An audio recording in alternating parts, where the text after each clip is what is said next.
Welcome back to Talk Tickers, everybody. I know y'all are used to us, going deep on those earnings calls, but today we're going to tackle something a little different. We've got some breaking news that has, it's got everyone talking. Yeah. We're going to unpack this horrific attack that happened down in New Orleans, and we're going to look at, the ripple effects of that, including the Sugar Bowl getting pushed back. Yeah, it's a really somber situation, and it just goes to show how, events outside the market can have a real impact, even in the world of finance. Absolutely. Wow. So for anyone who hasn't heard yet, early New Year's Day, a 42-year-old man drove a truck into a crowd on Bourbon Street. Wow. 15 people lost their lives, and many more were injured. The FBI is investigating this as an act of terrorism. And we know the driver was Shamsu Den Bahaar Jabbar, a Texas resident and a U.S. citizen. Yeah. And the investigation's actually uncovered some pretty unsettling details. It seems that Jabbar may not have acted alone. The FBI is looking into possible accomplices, and surveillance footage seems to show at least 3 other people involved. And this really raises the level of concern because it points to, a planned and coordinated effort. It does. And to add to that complexity, an ISIS flag was found in the truck. And they're looking into any connections that Jabbar might have to the group. Right. What's really striking is that Jabbar was a U.S. Army veteran who served in Afghanistan. This just adds another layer to the investigation, and it raises some tough questions about what leads someone down that path. It really does. It brings up some important conversations that we need to be having about, veteran support systems and the possibility of, radicalization even after serving your country. It's a complex issue with really no easy answers. It is. Now, this attack also had a direct impact on the Sugar Bowl, a huge college football playoff game between Georgia and Notre Dame. It was supposed to be played on New Year's Day, but it got pushed to Thursday. And this has thrown a massive wrench into things for fans and the city. Some people are even having to miss the game because of travel plans. Yeah, it's not just a disruption, though. This attack could have long-term consequences for, any large-scale event going forward. Think about it. Increased security measures anxiety among attendees, and even a hit to tourism and event attendance. It's a stark reminder of the delicate balance between safety and freedom of movement. Yeah. Here's a detail that I found particularly intriguing. The truck involved in the attack was actually rented through Turo, which is a peer-to-peer car rental app. It raises some serious questions about the security protocols on platforms like this. Could this incident lead to a complete overhaul of how these sharing economy companies operate? Maybe force them to implement stricter vetting processes for users. Yeah, that's definitely possible. I mean, this event could be a turning point for the entire sharing economy. We might see regulators and the public demanding greater accountability and security measures from these platforms, and that could have a ripple effect on their business models. And this all comes just weeks before New Orleans is set to host the Super Bowl. Can you imagine the logistical and public relations nightmare if something even remotely similar were to happen during such a massive event? Oh, it would be devastating. This attack is going to have a huge impact on the security planning for the Super Bowl. We'll likely see unprecedented levels of security and surveillance. It'll be interesting to see how authorities navigate the complexities of maintaining a celebratory atmosphere while also making sure everyone is safe. Yeah. You also have to think about the psychological impact on the people attending these events. Yeah. That constant tension always looking over your shoulder. Could this attack actually change how we experience large events in the future? It's a sobering thought and one that's worth considering. I mean, we might see a trend towards smaller, more local events, or maybe even a surge in the popularity of virtual experiences. This attack could fundamentally reshape the landscape of entertainment and tourism as we know it. And if the New Orleans attack wasn't enough to process, there was another incident on the same day in Las Vegas. A Tesla Cybertruck exploded outside a Trump hotel. What's really striking about this is that the Cybertruck was also rented through Turo, the same app used in the New Orleans attack. Now investigators haven't found a direct connection yet, but it definitely raises eyebrows. It's just too much of a coincidence to dismiss entirely. 2 trucks, both rented through the same app, both involved in highly publicized incidents on the same day. It's a bit unsettling, to say the least. Absolutely. It's a stark reminder of how interconnected our world is, and how seemingly isolated events can quickly escalate and have far-reaching consequences. The big question is, are these isolated incidents, or are they part of a larger trend? Are we facing a new era of more frequent and sophisticated attacks? And with all that happening, how will the stock market react? What companies could be most affected? And where might we see some investment opportunities? Well, that's a question we can dive into in our This Is Not Financial Advice segment, where we put on our speculative hats.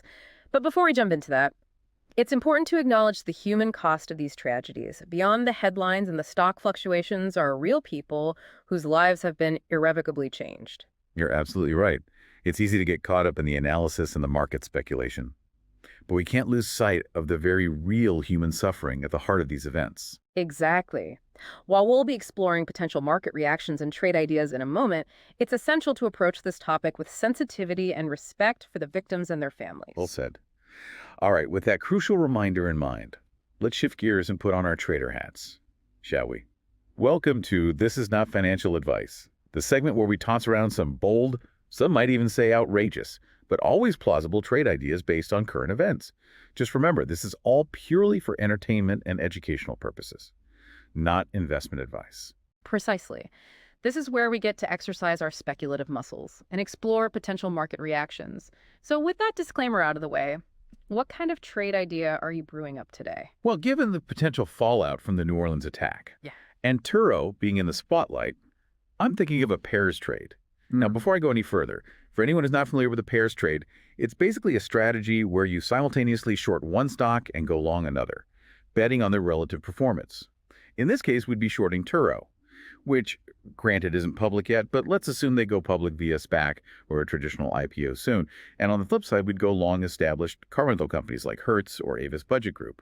I see your logic there. You're essentially betting that this incident will erode trust in the peer-to-peer car rental model and cause customers to gravitate back towards traditional rental companies, at least in the short term. The perceived security risks of renting from an individual versus a well-known company could drive that shift. Exactly. The perception of security, or the lack thereof, could become a major factor in consumer decisions. And we've seen this happen before in other industries. Okay, I'm following you. But what about entry and exit points? What specific catalysts or market events could trigger the move that you're anticipating? Well, the upcoming Super Bowl in New Orleans could be a major catalyst. If security concerns remain high and people shy away from using Turo, we could see a surge in demand for Hertz and Avis, pushing their stock prices up. And if Turo were to launch their IPO amidst all of this negative press coverage and heightened security fears, their valuation could take a real hit. Those are definitely factors to watch. And don't forget the possibility of regulatory changes. This incident could prompt lawmakers to impose stricter regulations on these peer-to-peer rental platforms, which could add to Turo's costs and potentially hinder their growth. All valid points. And for our exit points, I'd be keeping a close eye on how Turo responds to these security concerns. If they manage to effectively address these issues, regain public trust, and demonstrate that their business model is still viable, we might need to reconsider our short position. Agreed. And for Hertz and Avis, we'd be looking for signs of their post-Super Bowl demand returning to normal. If that flight to safety effect starts to fade, their stock prices might plateau or even decline. So just to recap, this is a speculative pairs trade based on the potential fallout from the New Orleans attack. We're shorting Turo banking on security concerns impacting their business. And we're going long Hertz and Avis, expecting them to benefit from that flight to safety. And of course, this is purely hypothetical. This is not financial advice. We're simply brainstorming potential scenarios and exploring how events can impact the market. It's a mental exercise, not a recommendation. Exactly. This segment is purely for entertainment and educational purposes only. Always do your own thorough research and consult with a financial advisor before making any investment decisions. Now, before we move on to another trade idea, I think it's worth taking a step back, and I think it's crucial to zoom out for a sec and, consider the bigger picture here. Yeah, you're right. It's easy to get lost in, like the market reactions and, potential trades.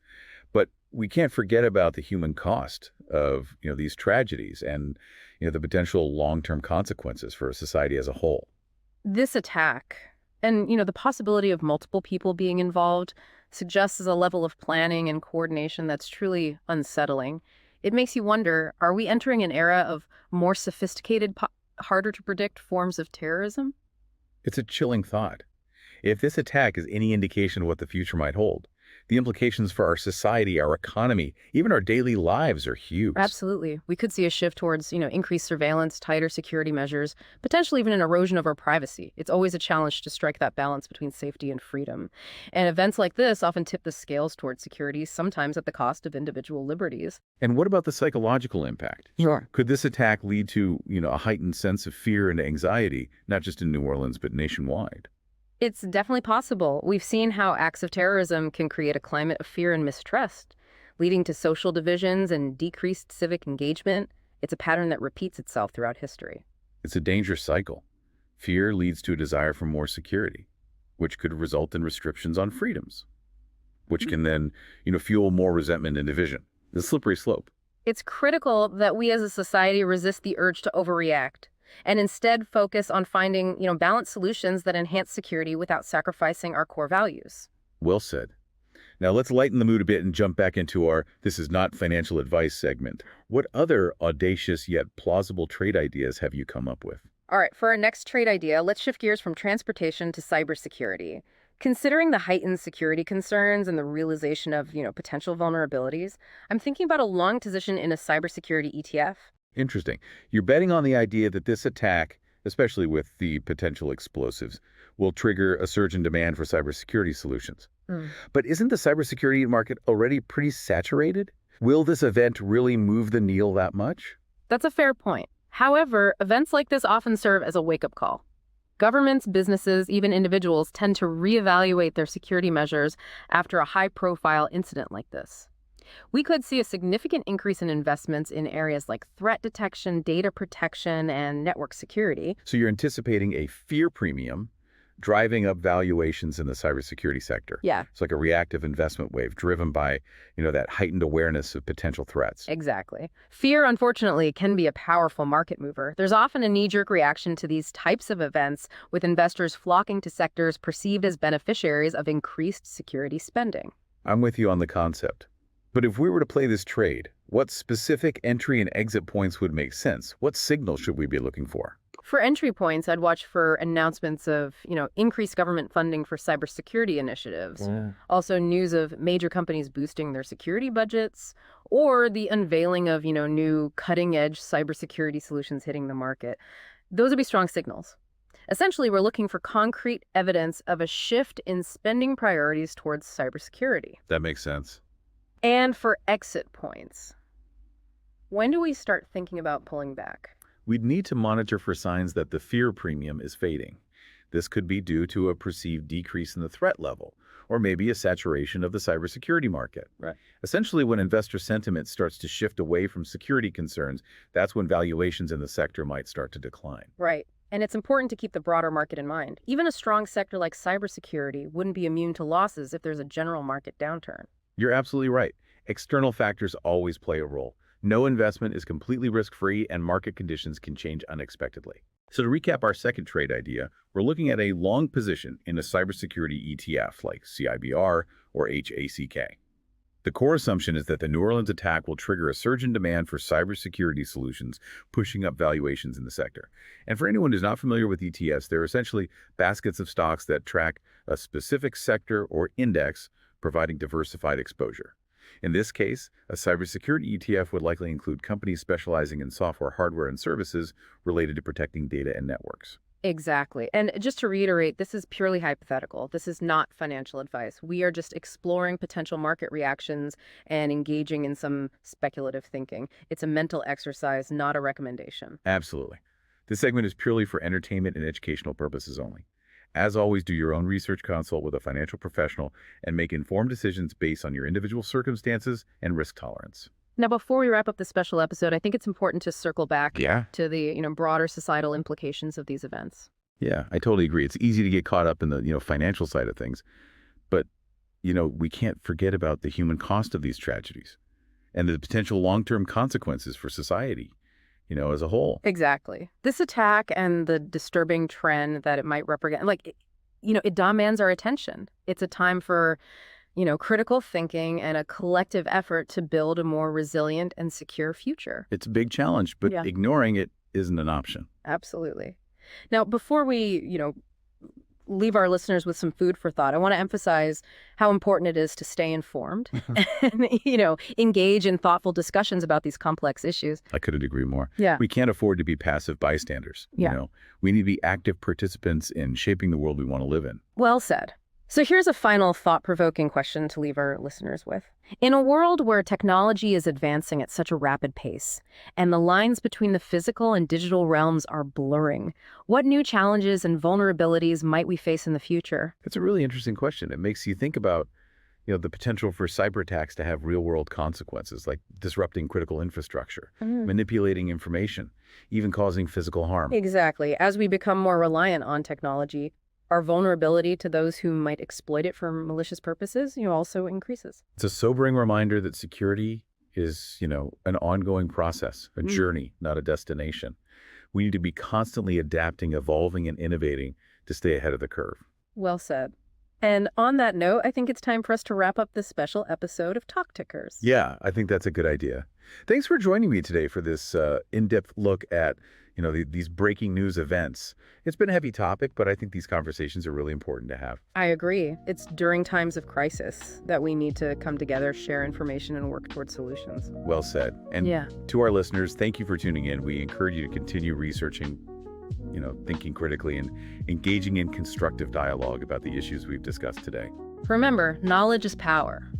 Informed citizens are the foundation of a thriving democracy. Right there. Absolutely. Stay informed, and we'll see you next time on Talk Tickers for our regularly scheduled deep dive into earnings calls.